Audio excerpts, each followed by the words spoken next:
All dear student, मैं विवेक कुमार। इसके पहले मैंने 10th के वीडियोस बहुत सारे बनाए हैं जो 10th क्लास के बच्चों के लिए काफ़ी ज़्यादा बेनिफिट हुआ है। मैंने सीबीएसई बोर्ड के ऊपर भी काम किया है जो कि बच्चों को काफ़ी ज़्यादा मार्क्स भी आए हैं उसमें। और मैं इसके पहले ऑफलाइन क्लासेस चलाता था, लेकिन लॉकडाउन वगैरह जैसी स्थिति आ गई है तो इसमें ऑफलाइन क्लासेस अब चल नहीं पा रहे हैं, तो मैं ऑनलाइन भी क्लासेस अब स्टार्ट किया हूँ। बट मैं एक खुद सिविल इंजीनियर हूँ, तो मेरा पहले था कि जॉब वगैरह नहीं करता था, लेकिन अब मैं जॉब ज्वाइन कर चुका हूँ तो मुझे टाइम भी नहीं मिल पा रहा है ऑफलाइन पढ़ाने का। तो मैं सोच रहा हूँ कि आप लोगों को ऑनलाइन वीडियोस ट्रांसफ़र करूँ। और मैंने 2-3 सालों में यूपी बोर्ड और सीबीएसई बोर्ड के और स्टेट बोर्ड के भी, बिहार बोर्ड के भी मैंने काफ़ी अच्छे रिजल्ट दिए हैं और बच्चों के काफ़ी ज़्यादा अच्छे रिस्पॉन्स भी आए हैं। बच्चों ने बहुत सारे हाईएस्ट मार्क्स भी लाए हैं, 85, 90 ऐसे मार्क्स आए हैं बच्चों के। तो मुझे उनसे काफ़ी ज़्यादा सीखने को मिला कि हाँ, बच्चों को कैसे ट्रांसफ़र करना चाहिए, कोई चीज़ कैसे उन्हें देना चाहिए। तो इसको नज़र में रखते हुए मैंने इस वीडियोस को, लेक्चर को बहुत अच्छे तरीके से बनाया है जो आपको काफ़ी ज़्यादा बेनिफिट्स होगा। तो आप इस वीडियोस को बिल्कुल आसान तरीके से देखना।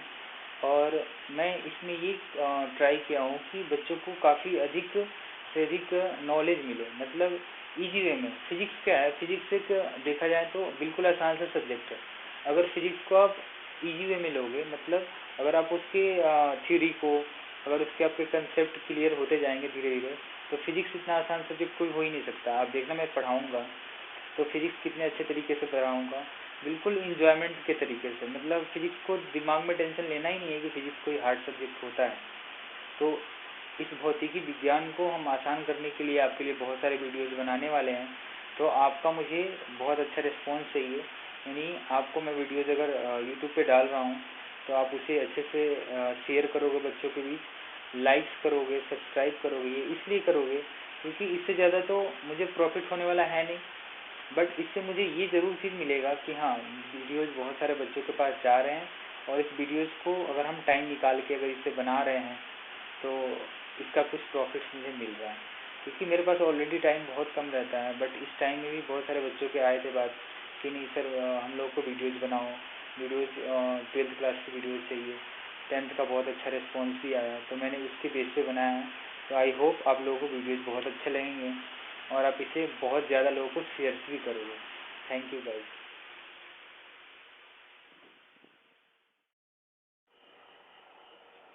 टॉपिक है हम लोगों का विद्युत धारा।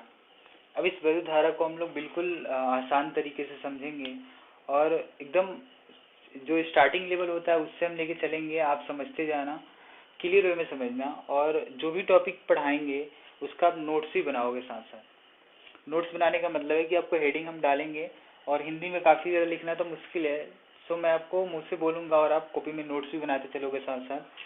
चलो मैं टॉपिक स्टार्ट करता हूँ, विद्युत धारा। विद्युत धारा के बारे में आपको समझना है, विद्युत धारा होता क्या है, कैसे विद्युत धारा आता है किसी तार के अंदर।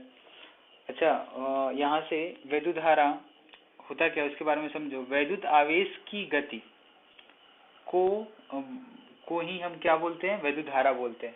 मतलब वैद्युत आवेश की गति होनी चाहिए। मतलब कोई अगर वायर है, ये मान लो कोई तार है, तो इसके अंदर किसका प्रवाह हो रहा होगा, आवेश का प्रवाह हो रहा होगा, जिसके वजह से क्या हो रही होगी, विद्युत धारा बह रही होगी। अब देखो आवेश कौन कौन से हो सकते हैं, तो आवेश में दो टाइप के होते हैं। कौन कौन से आवेश होते हैं, एक इलेक्ट्रॉन होता है और दूसरा कौन सा होता है, प्रोटॉन होता है। प्रोटॉन, तो इलेक्ट्रॉन और प्रोटॉन होता है। इलेक्ट्रॉन को हम लोग माइनस से दिखाते हैं और प्रोटॉन को प्लस से दिखाते हैं। दोनों ही दो टाइप के आवेश होते हैं, ये माइनस चार्ज का होता है, प्लस चार्ज का होता है। अब इसमें होगा क्या कि इसको धन भी बोल सकते हो। थोड़ा हिंदी मीडियम में मुझे दिक्कत होगी क्योंकि मैं खुद इंग्लिश मीडियम से कर रखा हूँ 12th और 10th तक मैंने हिंदी मीडियम से पढ़ाई किया है। सो कहीं कहीं अगर आपको हिंदी में प्रॉब्लम होगी तो उसके लिए सॉरी। ये है धन आवेश और इसको बोलते हैं हम लोग, सॉरी उल्टा हो रहा है, ये है ऋण आवेश और नीचे वाला है इसको बोलते हैं हम लोग धन आवेश। तो ये ध्यान देना है आपको कि अगर तार के अंदर आवेश का प्रवाह होगा उसकी वजह से क्या आएगी, विद्युत धारा आएगी। अब हम बात करेंगे कौन सा आवेश। तो ये ध्यान रखना है आपको, हम ये बोल रहे हैं कि धारा की दिशा अगर ये है तो इसके आवेश का जो होगा दिशा वो कौन सा होगा, उल्टा होगा। कौन सा, ऋण आवेश। मतलब इलेक्ट्रॉन जो प्रवाह होंगे, इलेक्ट्रॉन का प्रवाह जो होगा वो उल्टा होता है। मतलब सिंपल सी बात है, अगर इसमें इलेक्ट्रॉन जो आवेश है अगर प्रवाह उसका इस साइड हो रहा है, मतलब लेफ्ट साइड हो रहा है, तो धारा किधर होगा, राइट साइड होगा। आपको बिल्कुल ध्यान रखना है, उल्टा होता है दोनों का प्रवाह। और वैद्युत धारा किसे कहते हैं, वैद्युत धारा आता कैसे है, आवेशों के गति की वजह से, यानी आवेशों के प्रवाह की वजह से आता है। तो ये आपको समझ में आ गया होगा कि विद्युत धारा कैसे प्रवाह होता है। चलिए अब इसके बारे में हम लोग आगे चीज और समझेंगे। एक फॉर्मूला आएगा आपका आगे चल के, I equal to Q by T. अब ये I को विद्युत धारा बोलते हैं। विद्युत धारा का ही क्या है, नोटेशन है, I से डिनोट करते हैं, और Q क्या है, आवेश है, और T क्या है, समय है। ठीक है, तो ये फॉर्मूला याद रखना है कि अगर हमें आवेश पता हो और समय पता हो तो हम वहां से विद्युत धारा निकाल सकते हैं। ये न्यूमेरिकल वैल्यू आएगा इसके ऊपर, आंकिक प्रश्न में आता है, 1 नंबर 2 नंबर में कई बोर्ड्स में पूछ लिए जाते हैं कि आवेश की कुछ वैल्यू दे रखा है, समय का कुछ वैल्यू दे रखा है, तो उस टाइम पे हम विद्युत धारा का फॉर्मूला कौन सा लगाएंगे, I equal to Q by T. और इसमें आपको एक चीज और देखना है, इनका सबका बहुत जरूरी जो चीज है फिजिक्स में वो है मात्रक। मात्रक आपको लिखने आना चाहिए।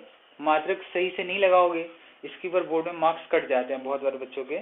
सो मात्रक हम इसका सबका लिखते हैं। आवेश का जो मात्रक होगा उसको हम लोग बोलते हैं कूलाम, और समय का मात्रक जो होता है उसको बोलते हैं हम लोग सेकेंड, और धारा के मात्रक को एम्पियर बोलते हैं। सो आपका मात्रक बिल्कुल क्लियर होना चाहिए। मात्रक क्लियर नहीं होगा तब तक आपका आंसर सारे निकालने के बाद भी गलत हो जाएंगे। यानी इसको हम ऐसा बोलें कि कभी कभी बोलता है क्वेश्चन में डिफाइन करने के लिए, 1 एम्पियर को कैसे डिफाइन करोगे। 1 एम्पियर को अगर आपको डिफाइन करने आ जाएगा तो कुछ नहीं करोगे, बहुत आसान है।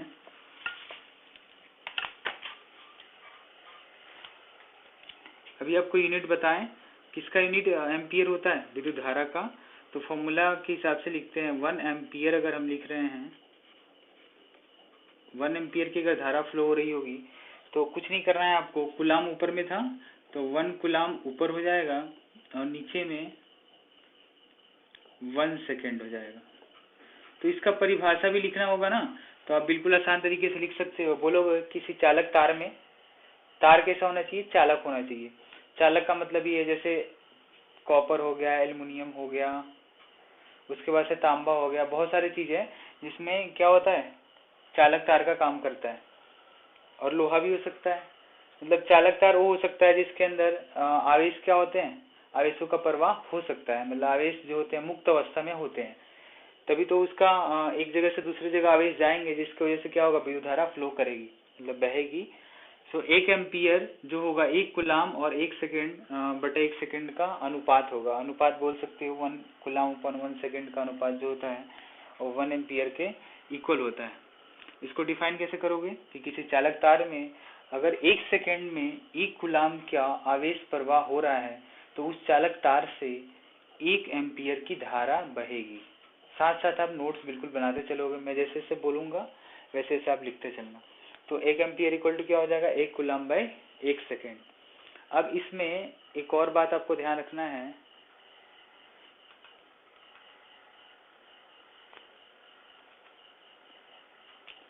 एक और बात आपको ये ध्यान रखना है कि राशि की बात करेंगे हम लोग कि विद्युत धारा राशि कौन सा है। तो देखिए राशियां 2 प्रकार की होती है। एक राशि होता है सदिश राशि, ये बहुत बार आएगा, हर चैप्टर में आएगा। राशि के बारे में आपको हर चैप्टर में पढ़ना है। सदिश राशि तथा अदिश राशि, 2 टाइप की राशियां होती हैं। अब सदिश राशि का मतलब समझो। सदिश राशि उसे कहते हैं जिसमें दिशा भी हो तथा परिणाम भी हो। परिणाम और दिशा दोनों होते हैं, उनको हम बोलते हैं सदिश। अभी ये समझाएंगे परिणाम और दिशा होता क्या है। और अदिश उसे बोलते हैं जिसमें सिर्फ और सिर्फ परिणाम हो, दिशा नहीं हो। ठीक है। अब जैसे समझे कि अच्छे से एग्जाम्पल, जैसे हम कह रहे हैं कि एक ए प्लेस है और यहाँ से एक अलग बी प्लेस है, इनके बीच का जाने का बहुत सारे वे हो सकते हैं। मतलब आप इस रास्ते से भी जा सकते हो, एक और रास्ता इधर से भी जाने का, और एक और रास्ता है इधर से भी जाने का। 3 अलग अलग रास्ते हैं। अगर इस रास्ते से आप जा रहे हो तो 20 किलोमीटर का दूरी है, और इससे 22 किलोमीटर है, और इससे 25 किलोमीटर है। ठीक है। तो इसमें हम ये वाला टर्म समझेंगे। परिणाम क्या होता है? परिणाम का मतलब होता है उसकी वैल्यू। तो ये हो गई इसकी वैल्यू, ये सारे क्या है? परिणाम है। 22 क्या है? परिणाम है। 20 क्या है? परिणाम है। 25 भी क्या है? परिणाम है। मतलब उसका परिणाम मतलब इसकी वैल्यू है। अब हमें देखना है दिशा।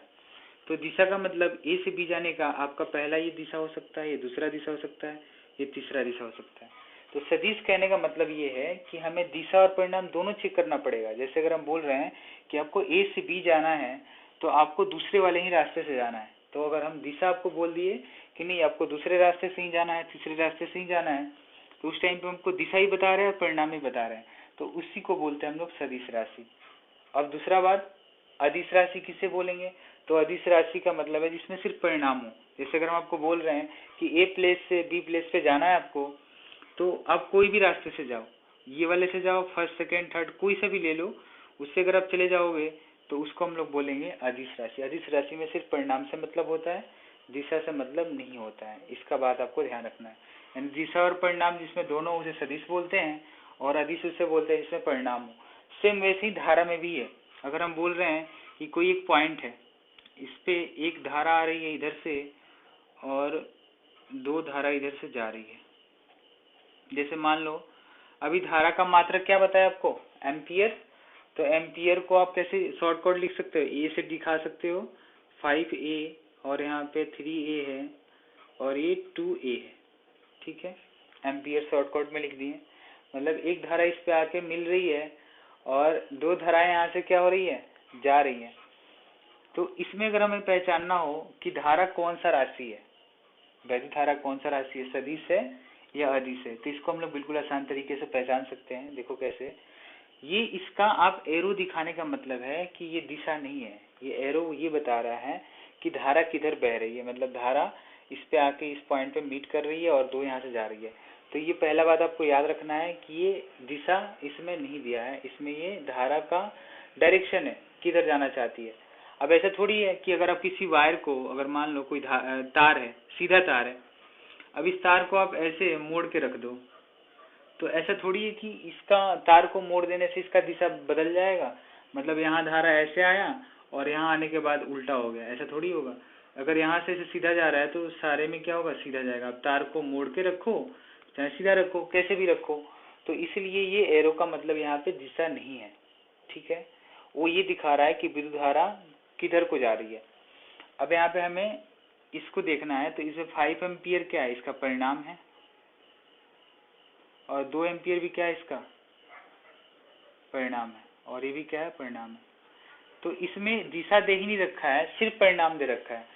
तो आपको अगर हम बोले कि इस पॉइंट पे बताओ हमें कि कितना धारा का परिणाम है, तो आप बोलोगे कि जो यहाँ पे आके मीट कर रहा है, तो अगर मान लो यहाँ पे मिलने वाले जो हैं एक जंक्शन पे, एक पॉइंट पे, उसको अगर हम प्लस का दिखा रहे हैं, आने वाले को प्लस का 5 दिखा रहे हैं, तो जाने वाला क्या दिखा होगा? माइनस का 3। और ये भी जाने वाला है क्या है? इसको भी माइनस करोगे 2, तो टोटल कितना हो जाएगा? 0। यानी यहाँ पे परिणाम जो निकल के आया वो कितनी वैल्यू आई? 0 एम्पियर। और दिशा का कुछ पता नहीं है, इसलिए हम वैद्युत धारा को हमेशा क्या बोलेंगे?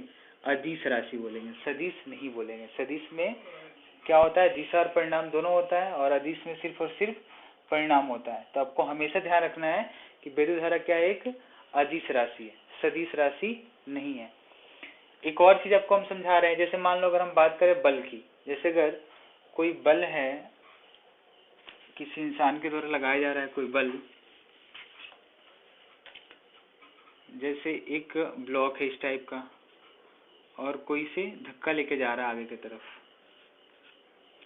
तो इसमें क्या है कि इस ब्लॉक को, इसमें अगर पहचानना हो कि जो बल यहाँ पे लगाया जा रहा है किसी इंसान के द्वारा, तो ये बल सदिश है कि अदिश है, कैसे पहचानोगे?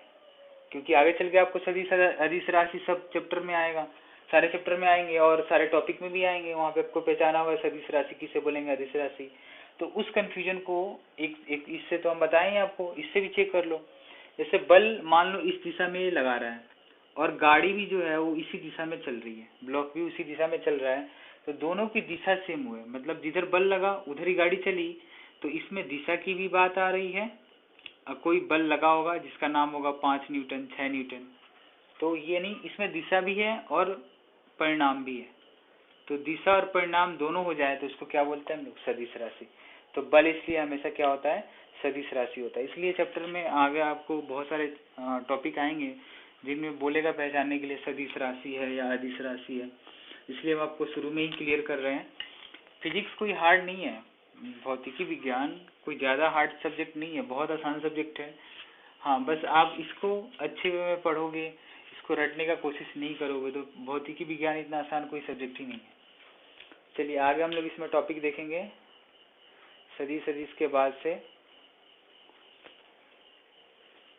आवेशों का प्रवाह हम लोग देखेंगे कैसे होता है। जैसे अगर मान लो हम एक मॉडल बना रहे हैं, ये प्लस चार्ज यहाँ पे होता है जिसको हम लोग पी से दिखाते हैं, और यहीं पे न्यूट्रॉन भी होता है।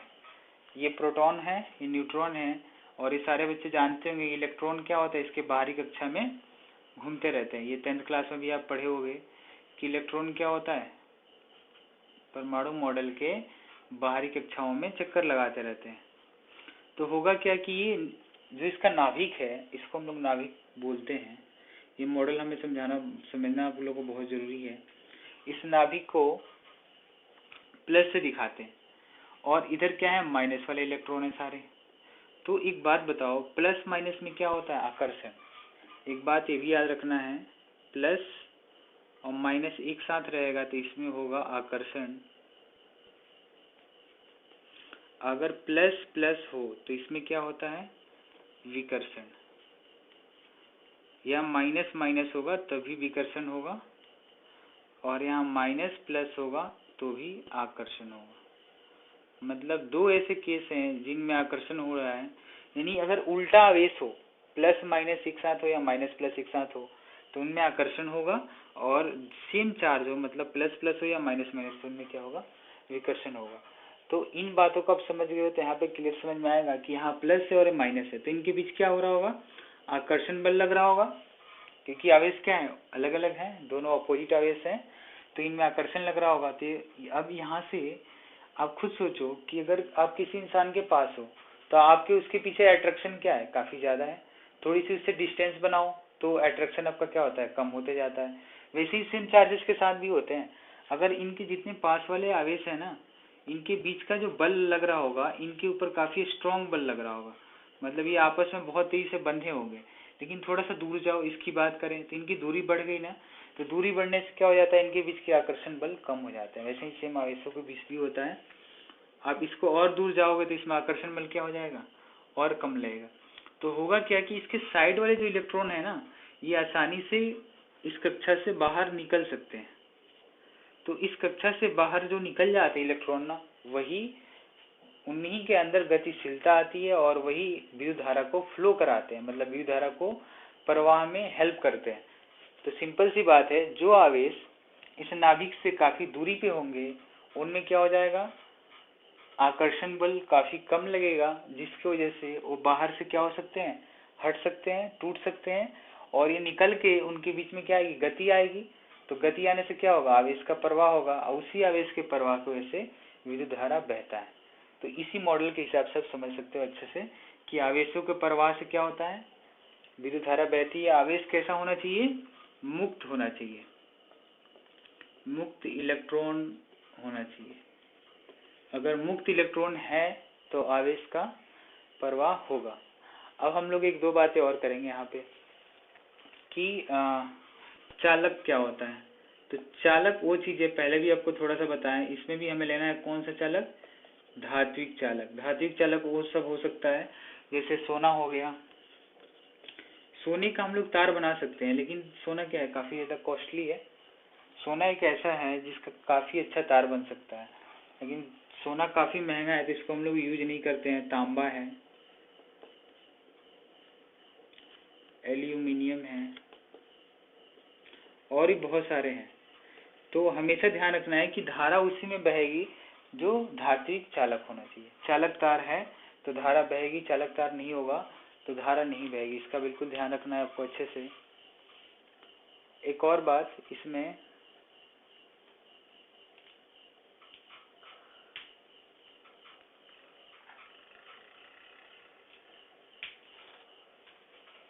चलिए अब हम लोग आगे देखते हैं थोड़ा सा इसमें आगे।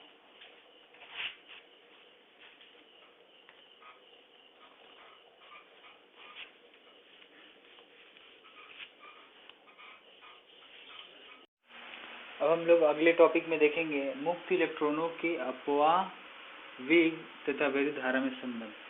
अब अपवाह वेग को किससे दिखाते हैं? अपवाह वेग को हम लोग दिखाएंगे v और छोटा सा d, vd। यहाँ पे v कैपिटल होगा, स्मॉल d लिखना है छोटा सा उसके नीचे, और धारा को पता ही आपको किससे दिखाते हैं, i।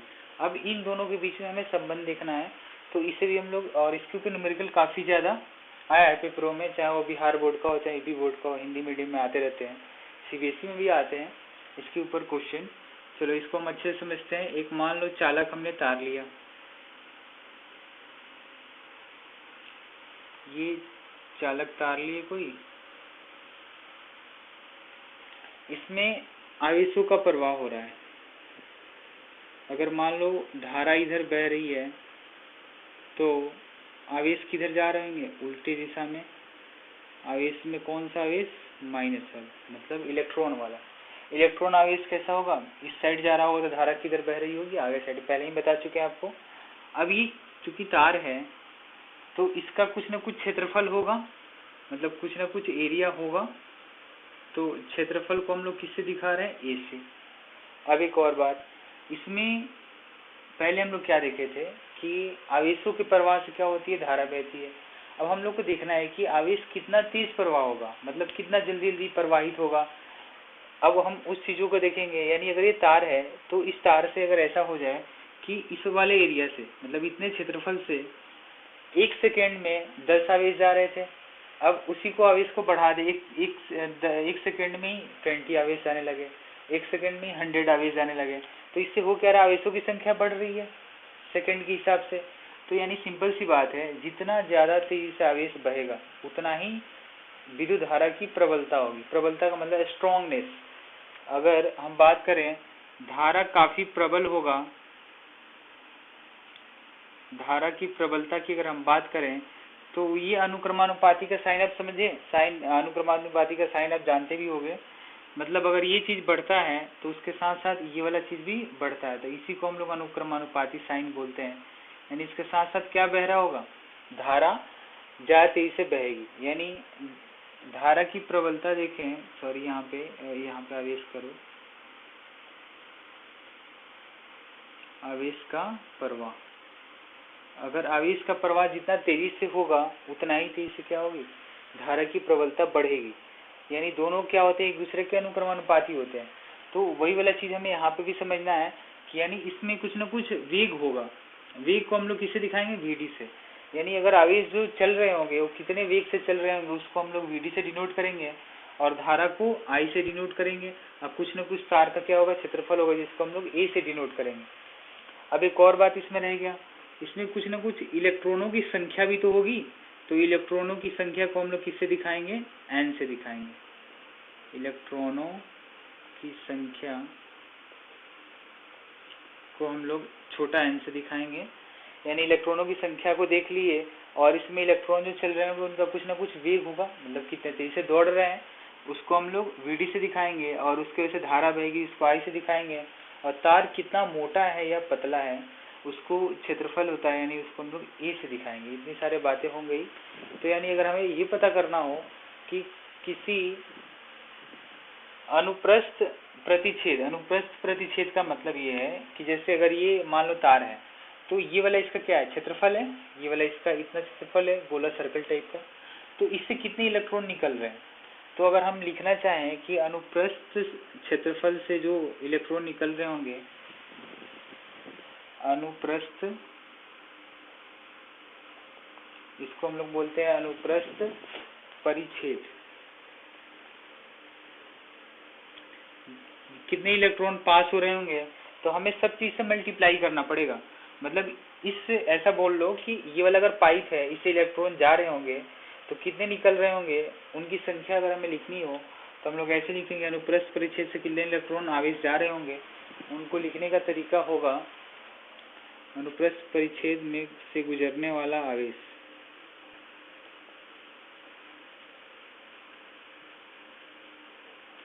आवेश, अनुप्रस्थ परिच्छेद से गुजरने वाला आवेशों की जो संख्या होगी वो होगा n, इससे भी मल्टीप्लाई करेंगे नंबर से कितने electron into area into VD,